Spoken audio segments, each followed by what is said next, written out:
भीमराव म्हणले ठीक आहे. जेवायला लागले, जेवण झालं. दुसऱ्या दिवशी पेपर देऊन आले, जेवायला बसले. जेवता जेवता परत वडिलांना विचारलं, बाबा तुम्ही नाही जेवत?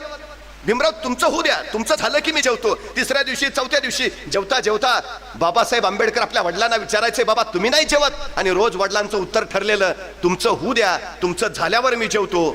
5व्या 6व्या दिवशी पेपरवरनं आल्यावर डॉक्टर भीमराव आंबेडकर जेवायला बसले होते. जेवता जेवता अचानक त्यांच्या लक्षात आलं की मी रोज वडिलांना विचारतो तुम्ही नाही जेवणार, आणि ते सांगतात तुमचं झाल्यावर मी जेवतो. पण माझं जेवण झाल्यानंतर टोपलीत भाकरीच शिल्लक राहत नाही, तर माझ्या नंतर माझे वडील मग खातात काय?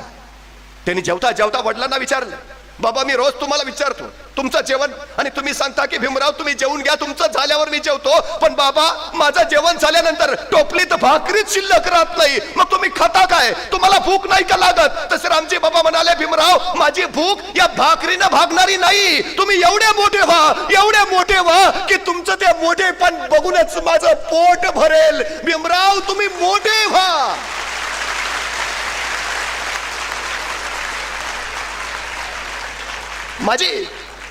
माझी भूक अन्नानं नाही, तुम्ही मिळवलेल्या ज्ञानानं भागेल. भीमराव परिस्थिती नाही, घरात नीट उजेड नाही म्हणून आम्ही अभ्यासाला बसत नाही. ज्यांच्या घरात वीजच नव्हती आणि रस्त्यावरच्या विजेच्या खांबाच्या दिव्याखाली ज्यांनी शिक्षण घेतलं ते डॉक्टर बाबासाहेब आंबेडकर कोलंबिया विद्यापीठात गेले. आजही तिथं गेला तर त्या प्रवेशद्वारावर लिहिलंय अमेरिकेच्या कोलंबिया विद्यापीठात शतकातील सर्वोत्तम विद्यार्थी डॉक्टर बाबासाहेब आंबेडकर. काय परिस्थिती होती? तिथंच कुणीतरी एक धनिक पुत्र त्याच्या बरोबर शिकायला होता. 18 तास बाबासाहेब आंबेडकर अभ्यास करायचे, रात्रभर टिपणं काढत वाचत बसायचे. तो धनिक पुत्र एकदा बाबासाहेबांना म्हणाला, बाबासाहेब अहो शरीराला थोडी झोप घेत जा, दुपारचं पोटभर जेवत जा. तसे बाबासाहेब आंबेडकर त्या धनिक पुत्राला म्हणाले, झोपायला मला वेळ नाही आणि दुपारचं जेवायला माझ्याकडं पैसे नाहीत. तो धनिक पुत्र काळजीनं म्हणाला, मग बाबासाहेब अहो तुम्ही जगणार कसे? तुमच्या शरीरात बळ कसं येणार? तुम्ही जर जेवलाच नाहीत, तुम्ही जर झोप घेतली नाही तर तुमच्या शरीरात ताकद सामर्थ्य बळ कसं येणार? तर डॉक्टर बाबासाहेब आंबेडकर म्हणाले, ज्यावेळी मला असं वाटतं खचल्यासारखं, त्यावेळी माझ्या डोळ्यापुढं राजर्षी शाहू महाराज उभा राहतात.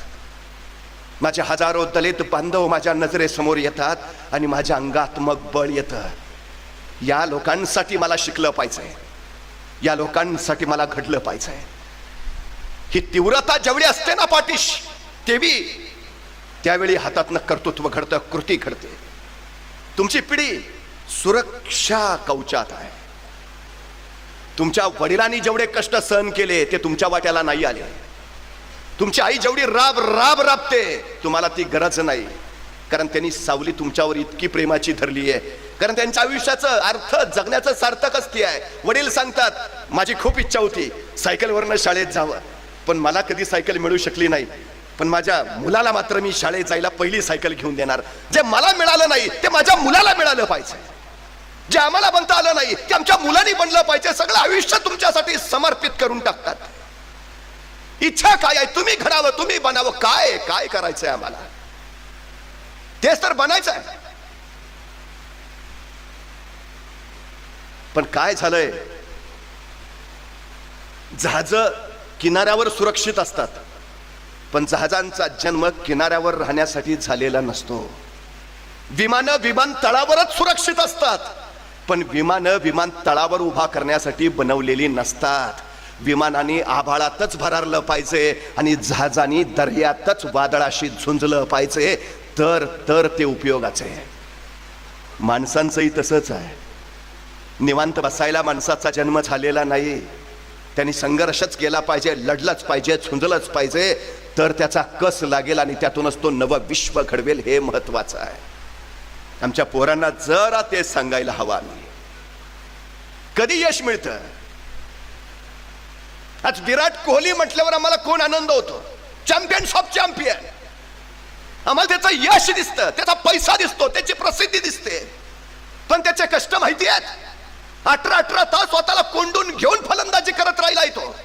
दिल्लीच्या फिरोजशाह कोटला मैदानावर दिल्ली विरुद्ध कर्नाटकची क्रिकेट मॅच चालली आहे आणि अचानक खेळता खेळता निरोप आलाय, तुझे वडील मरण पावलेत. तो विराट कोहली तसा घरी आलाय. आईला विचारला काय करू.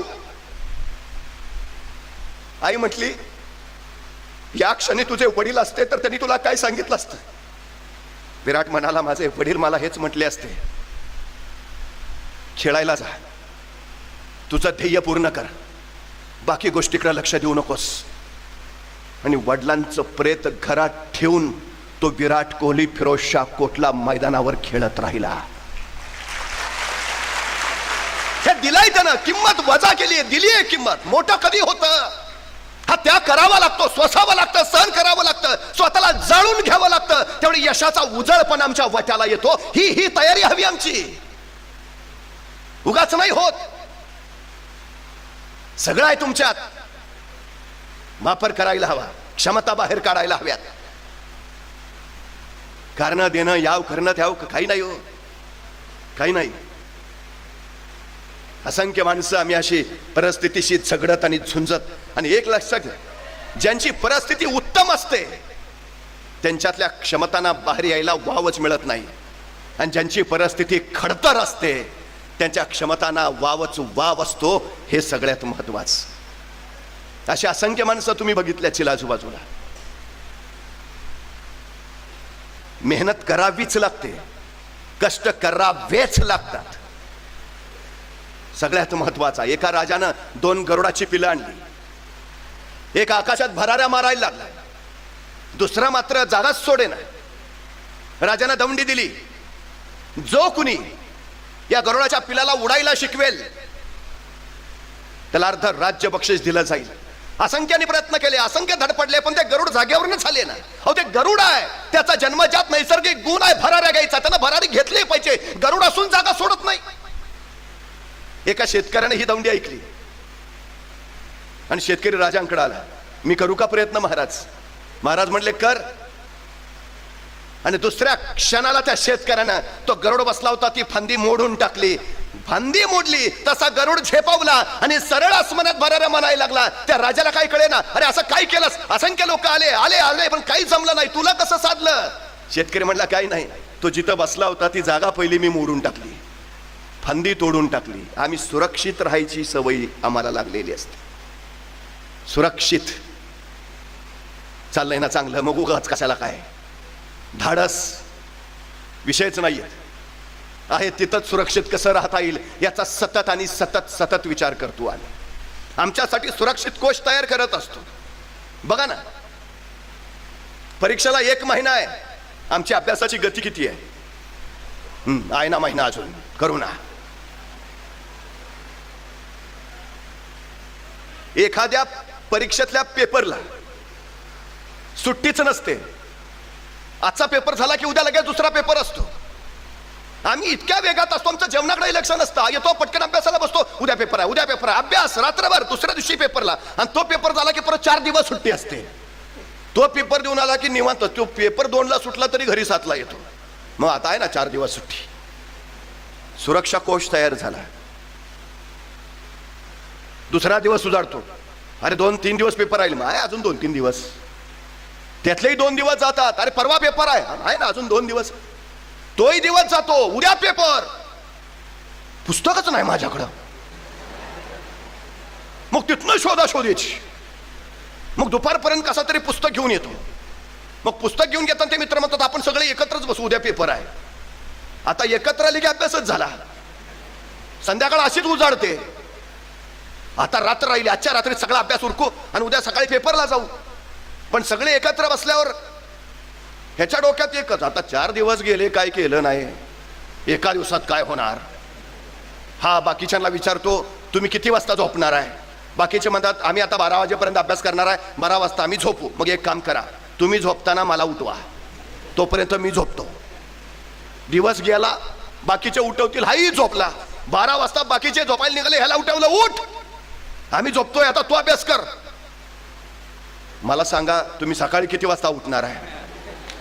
ते म्हणतात 5 वाजता. मग मी पण झोपतो, मला तुमच्या बरोबर 5 वाजताच उठवा. हा परत झोपी, सकाळी 5 वाजता बाकीचे उठतात, त्याला उठवतात, उठ उठ. तो म्हणतो 4 दिवस काय केलं नाही, आता 2 तासात काय होणार आहे.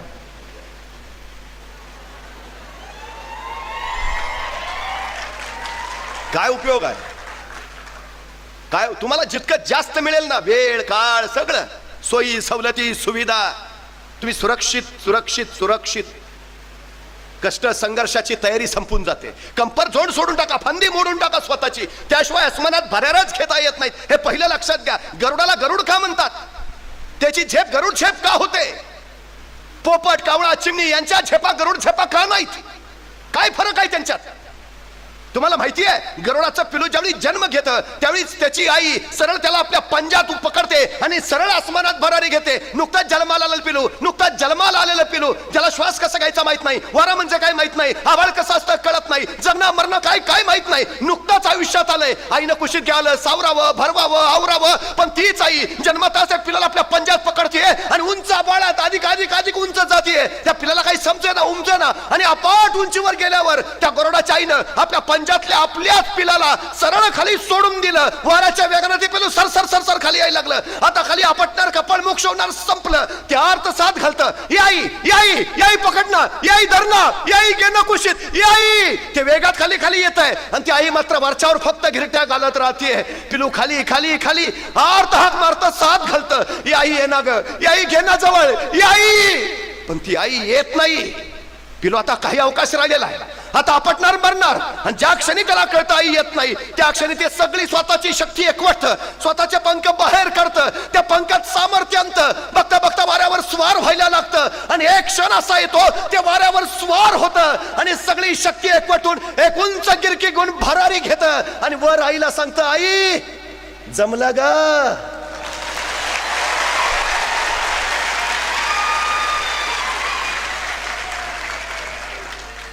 सोडून द्यावं लागतं स्वतःलाच, तेव्हा घडता येत, तेव्हा गरुड होता येत. सगळ्यात महत्वाची गोष्ट आहे ती ही, पालकांनी सुद्धा त्या गोष्टी लक्षात घेतल्या पाहिजेत. प्रत्येक पालकाचं स्वतःच्या मुलावर प्रेम असतंच हो, पण त्याला घडवायचं असेल ना तर थोडंसं असं उंच नेऊन सोडून द्या खाली. त्याशिवाय ते हातपाय नाही हलवणार, त्याशिवाय त्याचा कस नाही लागणार, टक्के टोनपे खाल्ल्याशिवाय जीवनाचा अनुभव नाही त्याला येणार. नाहीतर हल्ली अडचण अशी झाली आहे, मुलगा आईला विचारतो, आई सायकल शिकू का? नको पडशील. पोहायला जाऊ का? नको बुडशील. मग खेळायला जाऊ का? नको धडपडशील. मग करो काय? टीव्ही बघ.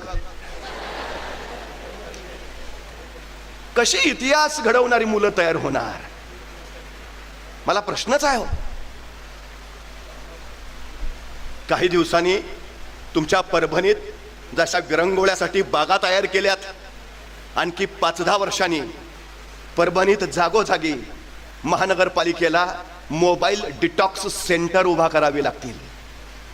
मोबाईल डिटॉक्स सेंटरचा अर्थ आहे ज्या कार्यक्षेत्रात मोबाईलची रेंज पोहोचत नाही असे भाग.